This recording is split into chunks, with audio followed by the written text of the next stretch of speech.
A paz do Senhor Jesus, amados irmãos. Vamos aqui estar iniciando a lição de número 10 da nossa Escola Bíblica Dominical, que tem por tema, neste dia 7 de junho de 2020, a intercessão pelos Efésios. O texto áureo vai nos dizer o seguinte: por causa disso, me ponho de joelhos perante o Pai de nosso Senhor Jesus Cristo, do qual toda a família nos céus e na terra toma o nome. Efésios capítulo de número 3, verso 14 e verso 15. A verdade prática diz assim: devemos interceder pelos eleitos de Cristo, para que eles sejam fortalecidos de poder, vivam em comunhão e exercitem o amor de Deus. O objetivo geral da lição que nós vamos abordar é aprender a eficácia da oração no fortalecimento, restauração e crescimento espiritual da Igreja de Cristo. Nós vamos entender nessa lição a grande importância da intercessão dos santos pela Igreja, e não somente pela Igreja, também por cada pessoa individual para o crescimento espiritual. Nós vamos ter como exemplo um grande homem de Deus, que é o apóstolo Paulo, que nos deixou um dos seus exemplos escrito à igreja de Efésios, nos mostrando aqui a importância da oração. Já vamos começar a introdução, que diz o seguinte: após revelar o mistério oculto e todas as suas dádivas, o apóstolo Paulo passa a orar em favor da Igreja de Cristo.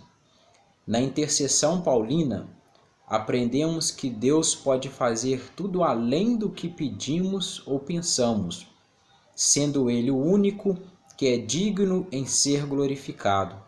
Refletir sobre a oração intercessória do apóstolo é o tema desta lição. Você que está acompanhando da sua casa, já abra a sua Bíblia em Efésios 3, no capítulo 3, no verso 14, para você estar acompanhando versículo por versículo, para você estar compreendendo acerca dessa riquíssima lição e esse rico aprendizado que nós temos aqui nessa carta aos Efésios. A introdução nos diz o seguinte: após revelar o mistério oculto e todas as suas dádivas, que foi nos ensinado na lição de número 9, o apóstolo Paulo passa a orar em favor da Igreja de Cristo. Na intercessão paulina, aprendemos que Deus pode fazer tudo além do que pedimos ou pensamos. Irmãos, nós sabemos, como está descrito no livro de Tiago, que a oração de um justo, ela pode muito em seus efeitos. A oração feita por um justo, por aquele que teme a Deus, por aquele que professa fé no Filho de Deus. E é interessante notar que a palavra de Deus, ela não diz que Deus pode fazer tudo aquilo que pedimos. Ela não diz somente isso. Ela é bem clara em dizer que Deus pode fazer tudo além do que pedimos ou além do que imaginamos. Isso nos dá uma segurança maior. Isso nos faz entender que quando nós oramos ao Senhor com um coração sincero, com um coração verdadeiro, Deus não irá fazer somente aquilo que nós, como seres carnais, estamos o pedindo. Não. Deus vai fazer aquilo que Ele, na sua capacidade eterna e soberana, Ele vai fazer aquilo que Ele, sendo Deus Todo-Poderoso, aquilo que Ele sabe que nós necessitamos realmente, aquilo que nós verdadeiramente precisamos. Então Deus faz além, ou seja, a mais, ainda mais do que pedimos ou do que imaginamos. Me lembra o que está descrito em Isaías, dizendo que assim como os céus é elevado, mais elevado do que a terra, né? Assim como os céus é alto, assim como os céus é elevado, é alto, assim são os pensamentos de Deus, assim são os desejos de Deus para nós, né? Ou seja, nós na nossa capacidade humana, nós na nossa sabedoria, tudo que pedimos, tudo que imaginamos, não chega aos pés do que Deus sabe que nós necessitamos, que nós precisamos verdadeiramente. Então aqui é só uma introdução para a gente entender a importância da oração, a importância de nos achegarmos a Deus com um coração sincero. E nós vamos ver aqui, irmãos, muito interessante, o que motivou o apóstolo Paulo no capítulo de número 3, fazer essa oração. Isso que mais me impactou nessa lição, isso que mais me chamou a atenção. E o capítulo 1 da lição, ele tem por tema o seguinte: corroborados com o poder do Espírito. O apóstolo inicia sua oração ao Senhor com um pedido duplo: o poder do Espírito no homem interior e a presença de Cristo nos corações dos crentes. Então você vê que Paulo já inicia sua oração com duas coisas que são indispensáveis para a vida cristã. Primeiro, no verso 16, ele vai pedir a Deus para que nós tenhamos o poder do Espírito operando no nosso homem interior. A palavra de Deus no livro de Coríntios vai nos dizer que o homem espiritual, ele discerne bem as coisas do Espírito, mas o homem natural não pode as compreender. Nós entendemos o seguinte: se nós não tivermos o nosso ser interior preenchido pelo Espírito Santo, nós não podemos compreender os mistérios de Deus, nós não podemos compreender aquilo que Deus tem a nos revelar, a nos mostrar e a nos orientar através da sua rica palavra. Então Paulo pede para que Deus nos dê poder, para que Deus dê poder aos irmãos de Efésios no seu homem interior. E a segunda coisa que ele pede é a presença de Cristo no coração daquele povo. Nós sabemos que o homem que tem o Espírito de Deus, ele tem a presença de Cristo no seu coração. Então, a preocupação maior do apóstolo Paulo era para que a igreja de Cristo, a igreja de Éfeso, mantivesse essa presença do Espírito dentro do seu ser, para que esse Espírito que nos move, que nos convence do pecado, que nos ajuda diante de Deus nas nossas necessidades, Paulo ora para que ele não se extinguisse de dentro daquele povo, para que ele não se apartasse, ou o povo não permitisse com que o Espírito se apartasse deles. Então essa os dois pedidos que Paulo inicia no capítulo de número 3, no verso 16, pedindo a Deus para que oferecesse ao povo de Efésios do seu Espírito, para que aquele povo aceitasse do Espírito de Deus e tivesse Cristo em seus corações. O tópico 1 vai falar acerca das riquezas da sua glória, as riquezas da glória de Deus.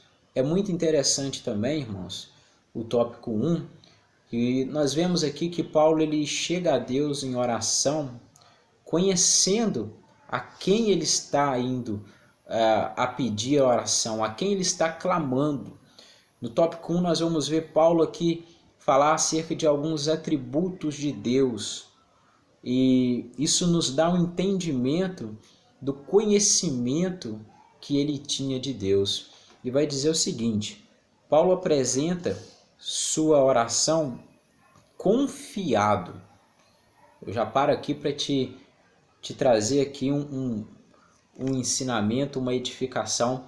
As nossas orações, elas precisam ser com confiança.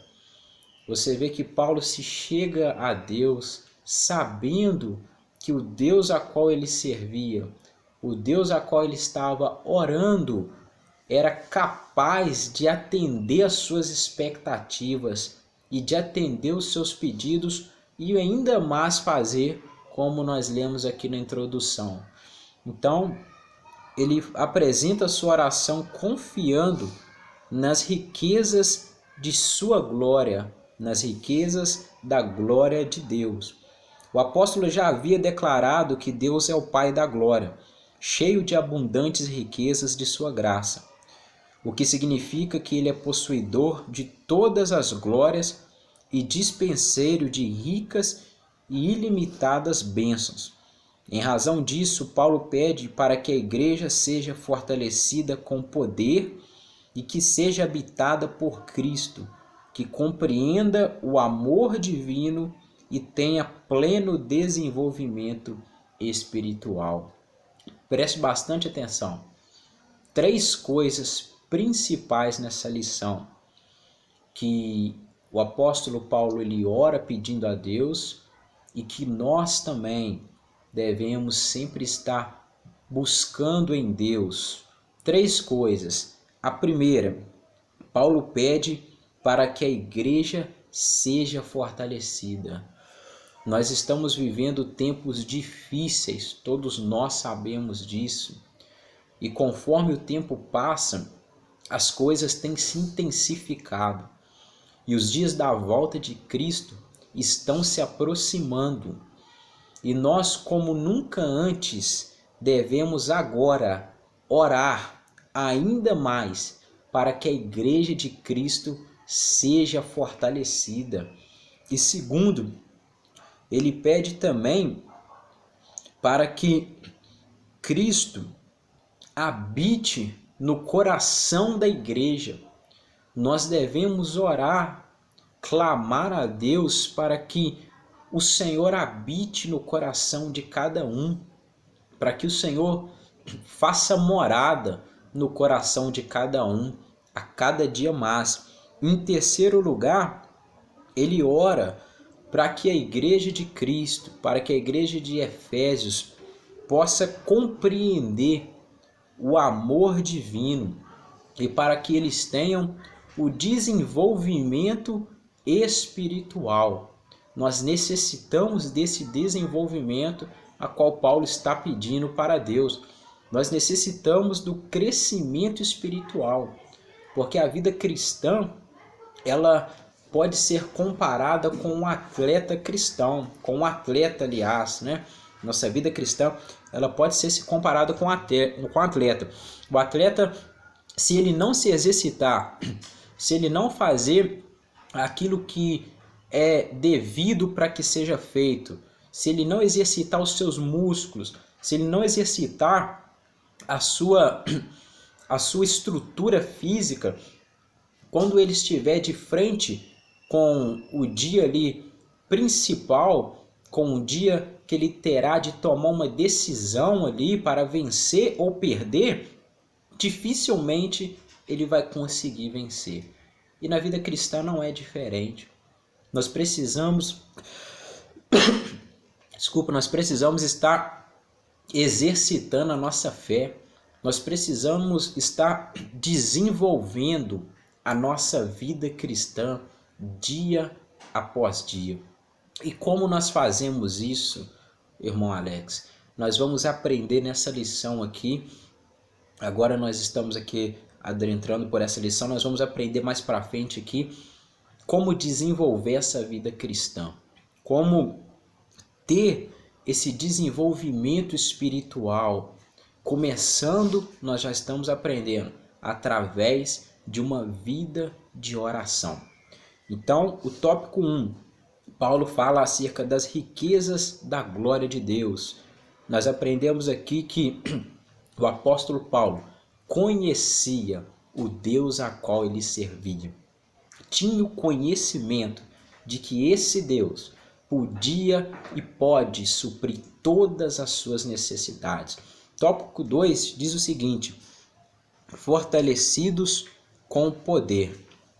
O primeiro pedido do apóstolo é para que a igreja seja corroborada com poder pelo seu espírito no homem interior. Essa petição não quer dizer que a igreja em Éfeso não tivesse o Espírito de Deus, mas que ela fosse continuamente revigorada com poder e, consequentemente, em seu fortalecimento diário. Ainda enfatiza que a única força que habilita o crente a se manter firme advém do Espírito Santo, que atua no homem interior e capacita o crente a perseverar, a manter-se afastado do pecado e a compreender as coisas espirituais. Licença, irmão.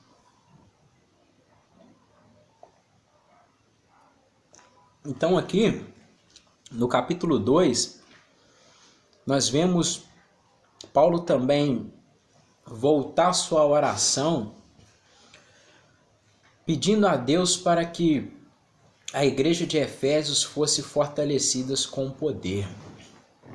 E esse poder que nós cristãos tanto buscamos, tanto falamos, ele só pode nos ser dado pelo Espírito Santo de Deus.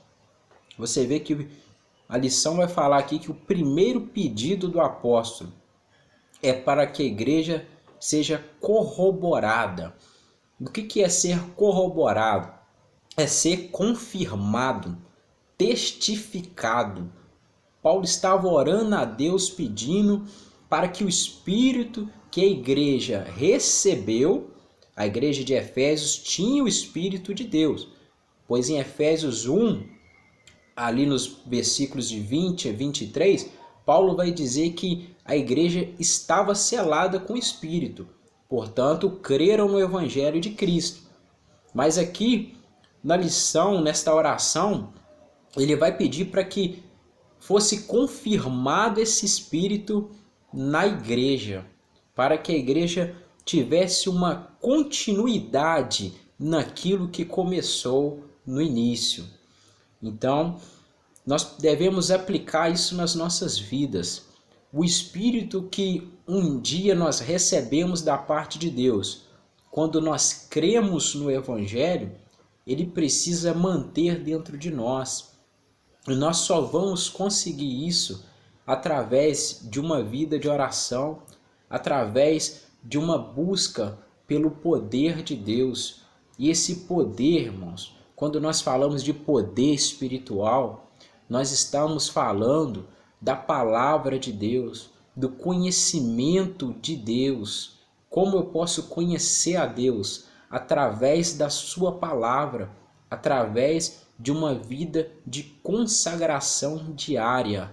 É isso que essa lição quer mais nos abordar e nos ensinar, o poder da oração, o poder de uma vida voltada para uma consagração diária, para uma busca diária a Deus. E o tópico 3 vai nos dizer o seguinte: habitados por Cristo. O apóstolo também orou para que Cristo habitasse pela fé nos corações dos santos, o que também não significa dizer que Cristo não estivesse presente na igreja em Éfeso. No versículo em questão, o verbo grego é katoiken, significa habitação permanente. A igreja de Efésios, ela tinha o Espírito de Deus, mas Paulo ora para que o Espírito habitasse permanentemente na igreja. Paulo busca em Deus para que os irmãos de Efésios, em meio às tribulações, em meio às dificuldades, eles não desanimassem, eles não deixassem o primeiro amor que outrora estava nos seus corações. E nós precisamos ter esse entendimento também, que a busca pelo Espírito de Deus, pela presença de Deus, ela deve ser diária. Nunca estamos cheios o suficiente. Nunca somos espirituais o suficiente. Nunca conhecemos o suficiente de Deus. Deus é um ser ilimitado. É um ser que, por mais que o conheçamos, nunca vamos agora, hoje nessa terra, o conhecer por completo. A própria Escritura nos diz isso. Mas a palavra de Deus nos aconselha a conhecer e prosseguir em conhecer o Senhor. É essa a oração que Paulo fazia pela igreja de Efésios. Paulo sabia da necessidade da igreja de conhecer a Deus. Assim, diz assim a lição, assim o ensino apostólico ratifica que sem Cristo a igreja não pode subsistir às forças do mal. Mateus 16, verso 18, Jesus diz para Pedro que as portas do inferno não prevalecerão contra a igreja de Cristo. Isso é motivo de alegria para nós, de saber que quando estamos revestidos, como se diz em Efésios 6, a partir do verso 10, revestivos de toda a armadura de Deus, para que possais suportar o dia mau. Essa é a nossa alegria, quando nós nos revestimos dessas armaduras, quando nós temos uma intimidade com a palavra de Deus, com a oração, nós podemos prevalecer contra o inferno. Porque nós sabemos, irmãos, que a nossa luta não é e nunca será contra carne nem sangue. Mas a palavra de Deus diz em Efésios que a nossa luta é contra principados e potestades. Então, nós precisamos buscar em Deus o revestimento espiritual. E o tópico de número 2, o capítulo de número 2, vai dizer arraigados e fundados em amor. Nós vamos entender também que além de eu buscar em Deus o preenchimento com o seu Espírito, além de eu buscar em Deus o revestimento de poder, além de eu ser uma pessoa que interceda pela igreja, interceda pelo meu irmão, pelo meu próximo, além disso tudo, por mais que eu faça tudo isso, eu preciso ter algo que a palavra de Deus considera como supremo. Eu preciso ter o amor em meu coração. E aqui no capítulo de número 2, vai dizer arraigados e fundados em amor. Nós vamos entender aqui acerca disso. Diz assim a introdução: o amor é a mensagem central do Evangelho de Cristo. Um dos propósitos da oração de Paulo foi para que a igreja entendesse e exercitasse o amor de Deus. Efésios capítulo de número 2, o verso de número 4, nos dá o maior exemplo, e eu vou te explicar por quê. O maior exemplo de um verdadeiro amor. Diz o seguinte: mas Deus que é riquíssimo em misericórdia, pelo seu muito amor com que nos amou, estando nós ainda mortos em ofensas, nos vivificou juntamente com Cristo. Pela graça sois salvos. Esse aqui é o verdadeiro amor. E por que eu estou falando que esse é o verdadeiro amor? Porque existe também um falso amor. E eu vou te explicar aqui a diferença do verdadeiro amor e do falso amor. Nós vamos entender isso aqui agora. Então, tópico 1, nós vamos aprender acerca do verdadeiro amor. Esse que está em João 3,16, que é o texto áureo, né, da Bíblia Sagrada, podemos dizer assim, e está também em Efésios 2,4, a qual nós acabamos de ler. E no tópico 1 do capítulo 2, vai dizer o seguinte: amor, a virtude cristã. O que é virtude? A essência, aquilo que é bom, aquilo que é agradável, aquilo que é primordial. Então nós vamos entender aqui que o amor é a virtude cristã. Diz assim, nas Escrituras, o amor é atributo divino.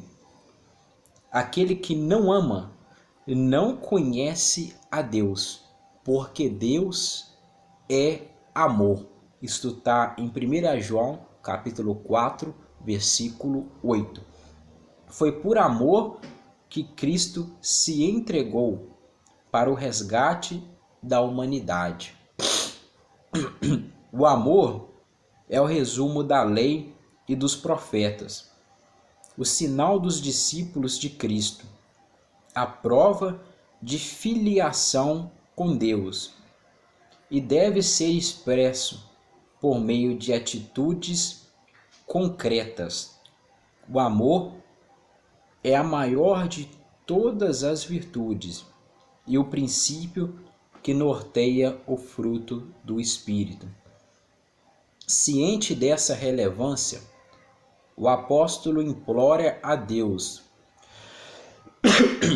para que o viver da igreja seja arraigado e alicerçado no amor. Então, o que é, irmão Alex, o verdadeiro amor? O verdadeiro amor, irmãos, é o amor que Cristo demonstrou por nós. Vamos analisar com cuidado. Em Efésios 2,4, abra sua Bíblia, por favor, acompanhe comigo. Efésios capítulo 2, no verso de número 5, vamos pular o 4, verso de número 5, preste atenção, diz assim: estando nós ainda, o quê? Vivos? Não, estando nós ainda mortos em nossas, o quê? Em nossas glórias? Não, em nossas ofensas. Estando nós ainda mortos em nossas ofensas, nos vivificou juntamente com Cristo. Preste bastante atenção. Esse é o verdadeiro amor. Por que é o verdadeiro amor? Esse é o verdadeiro amor só porque foi Jesus que fez? Não. É o verdadeiro amor não só por isso. É o verdadeiro amor porque foi um amor incondicional. O que é o amor incondicional? A igreja estava morta, nós estávamos mortos. Por que estávamos mortos? Porque na criação, a palavra de Deus nos ensina que o homem caiu, pecou contra o seu Criador e perdeu. Romanos vai dizer que nós fomos destituídos da glória de Deus.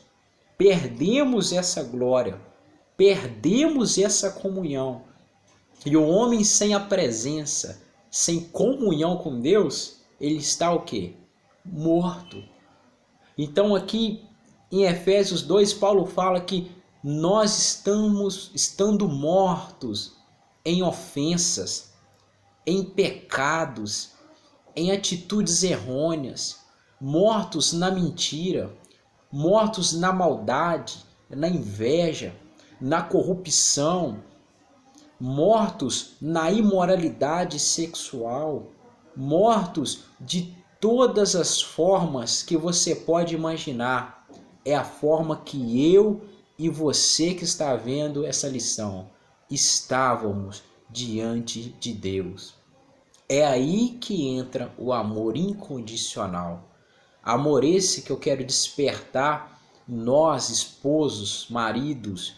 Amor esse que o mesmo apóstolo Paulo nos ensina a também demonstrar, seguindo o exemplo de Cristo, demonstrar esse amor incondicional pela esposa. Paulo fala isso. Então é esse amor que Deus demonstrou por nós. Um amor que nós não tínhamos condições nenhuma de ser amados. Não tinha nada em nós que dava a Deus motivo para nos amar. Estávamos cheios de chagas, lepras, pecado. Estávamos mortos como um sepulcro. Estávamos secos, sem nada a oferecer a Deus. Mas mesmo assim, Efésios 2,4 vai dizer: mas Deus, que é riquíssimo em misericórdia. Olha que maravilha!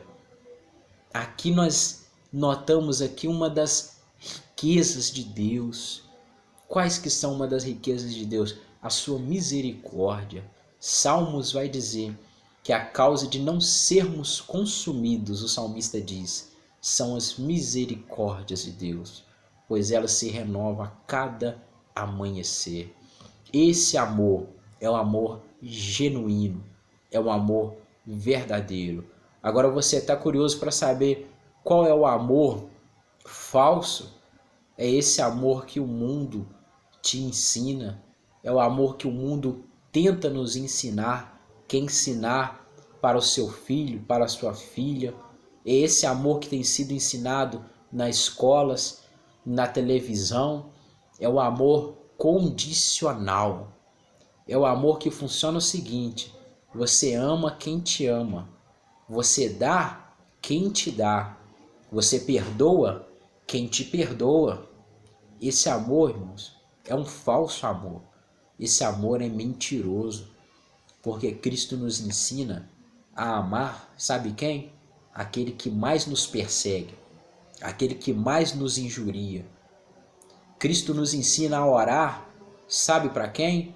Para aquele que te ofende, para aquele que se diz seu inimigo, nos trazendo a realidade que a nossa luta, como eu já disse antes, não é contra carne e sangue, mas contra um inimigo maior, que não pode ser vistos com os olhos humanos.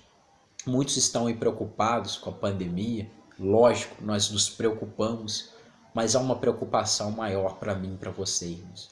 Estamos lutando contra Satanás, o inimigo feroz e que não brinca, mas o nosso Deus é poderoso para destruir fortalezas. Então aqui Paulo está nos ensinando acerca da importância do amor no coração do cristão.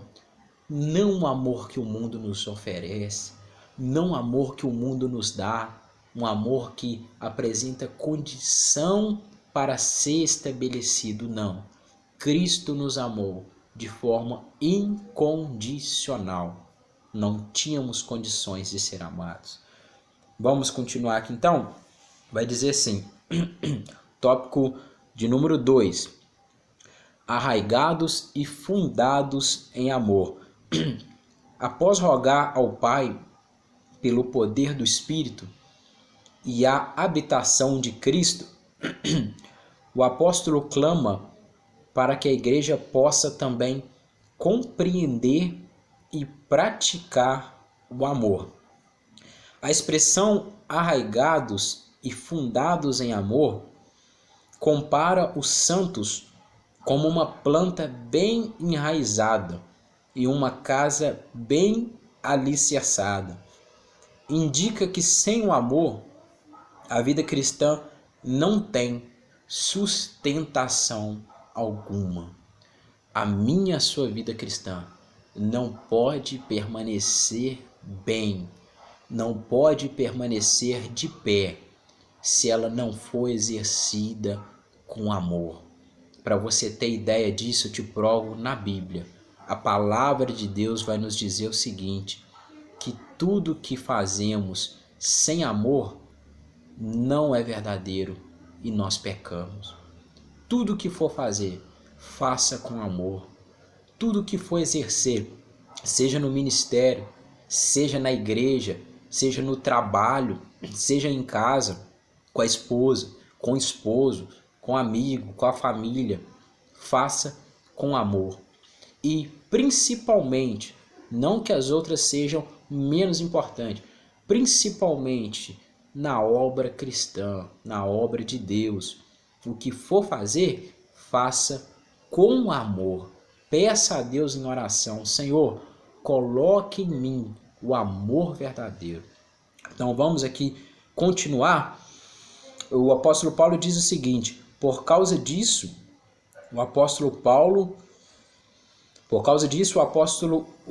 insiste pela total compreensão de qual seja a largura e o comprimento e a altura e a profundidade do amor divino.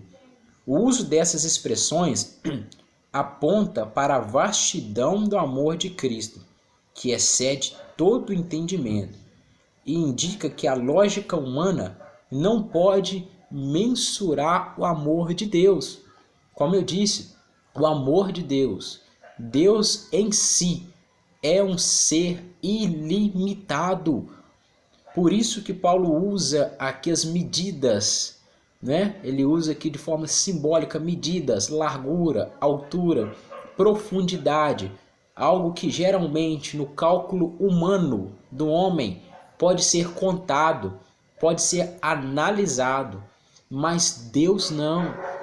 Paulo está querendo nos mostrar que Deus é um ser, que o seu amor excede as limitações.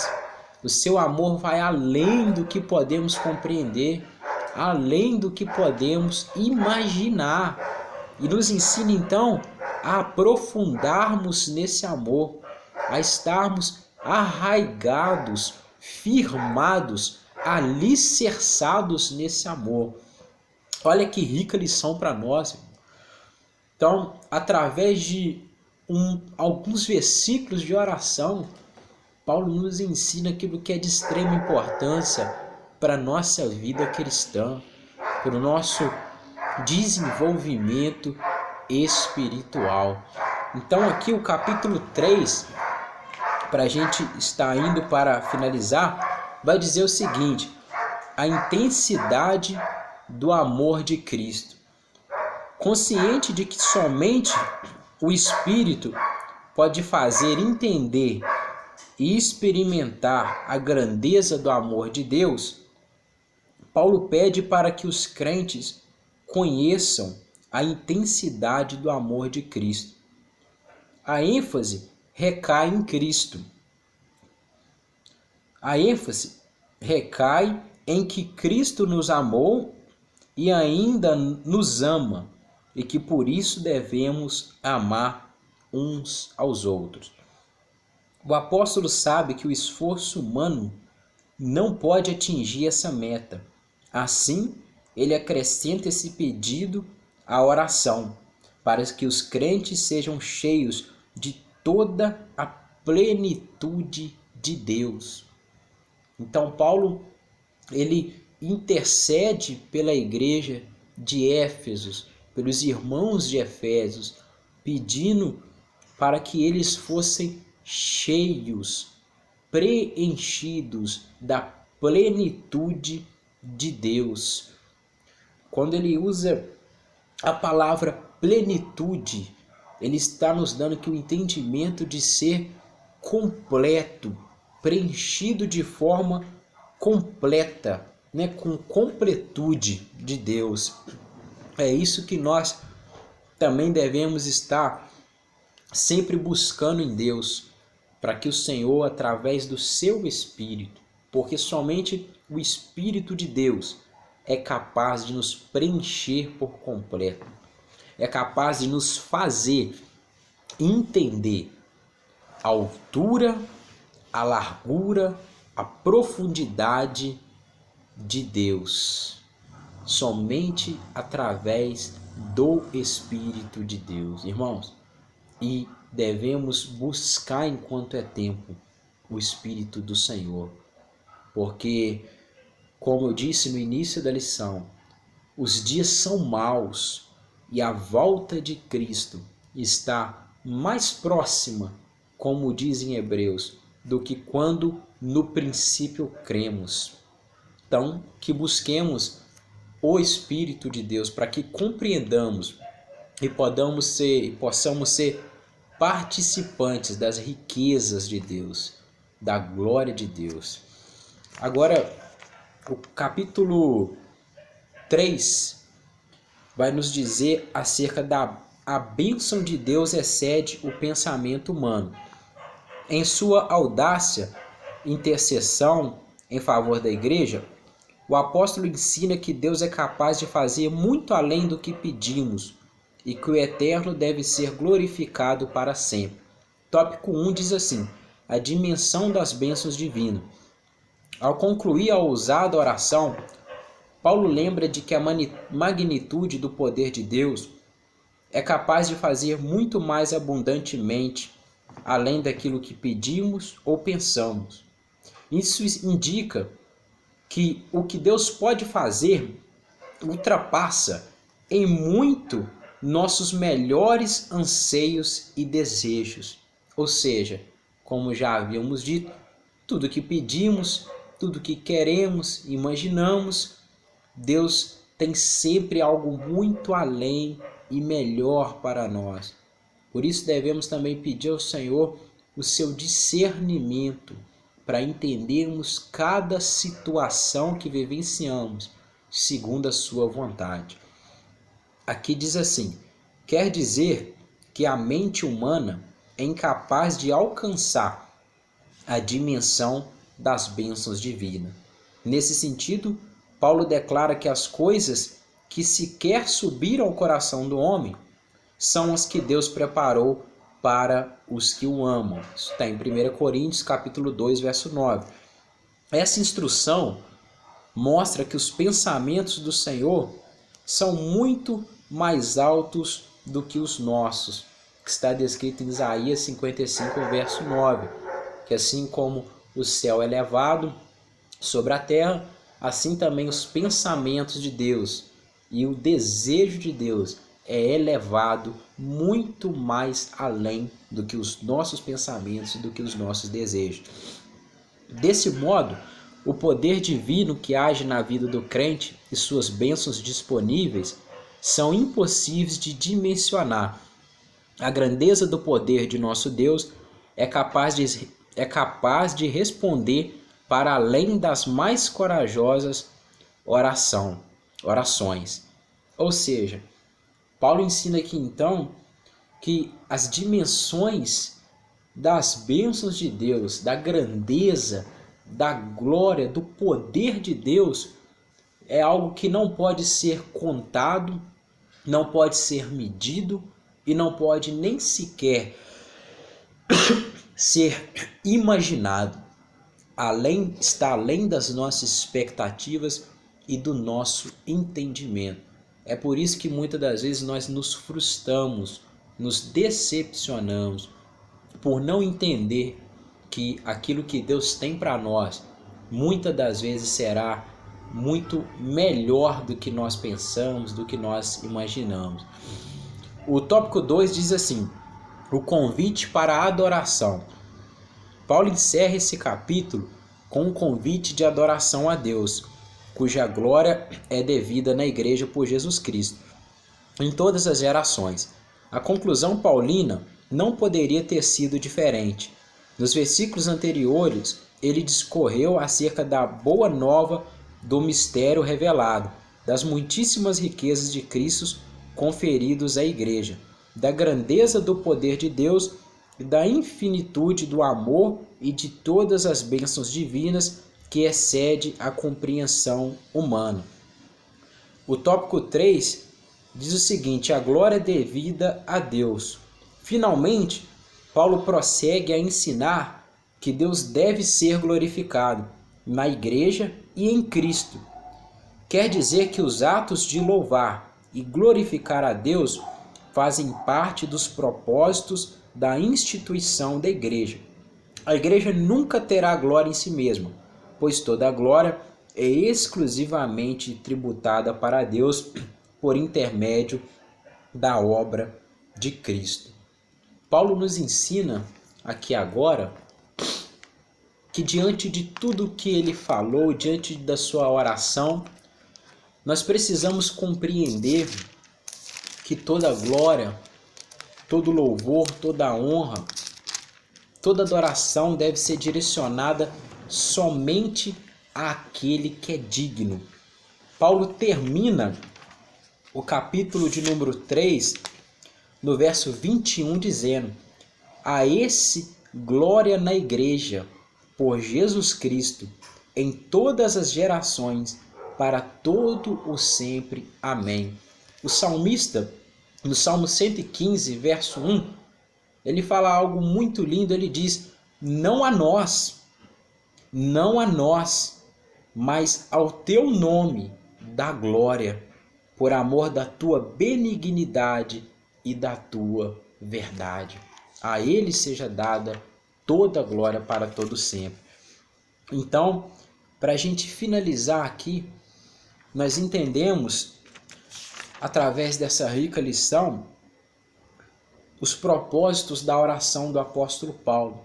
O seu propósito principal foi para que a igreja fosse fortalecida pelo poder de Deus, para que Cristo habitasse ricamente no coração da igreja. O seu segundo propósito também foi para que houvesse na igreja o desenvolvimento espiritual, crescimento espiritual. E nós aprendemos também nessa lição que a igreja ela precisa estar arraigada, fundada em amor, porque Deus é amor. E como diz em 1 João, aquele que ama a Deus guarda os seus mandamentos e os cumpre. Nós também podemos entender que Deus é capaz de fazer além do que pedimos e do que imaginamos, pois Ele é um ser ilimitado e as suas ações vai além das nossas expectativas. E nós finalizamos entendendo também que toda glória e honra ela deve ser direcionada sempre ao Senhor e Criador de todas as coisas. A conclusão vai nos dizer o seguinte: a ousada intercessão de Paulo anelava o fortalecimento da igreja. O apóstolo tinha ciência de que o perseverar do cristão dependia de 4 princípios basilares, os quais ele pediu a Deus em oração: o fortalecimento de poder, a presença plena de Cristo, o intenso exercício do amor de Deus e o contínuo crescimento espiritual até encontrar a perfeição. Durante esse processo, o povo de Deus deve glorificá-lo em todo o tempo. Guarde essa lição no seu coração. Nós terminamos por aqui. Que Deus continue te abençoando grandemente e que possamos ser essa igreja que creia, que crê que Deus pode fazer além de tudo que nós pedimos e do que imaginamos e do que pensamos. Que possamos interceder pelo nosso irmão em meio a esse momento difícil, interceder por aqueles que estão tendo dificuldade de permanecer de pé, que estão manquejando na fé, que possamos orar unidos para que vidas sejam salvas e que o reino de Deus avance e cresça cada dia mais. Amém. A paz do Senhor Jesus Cristo.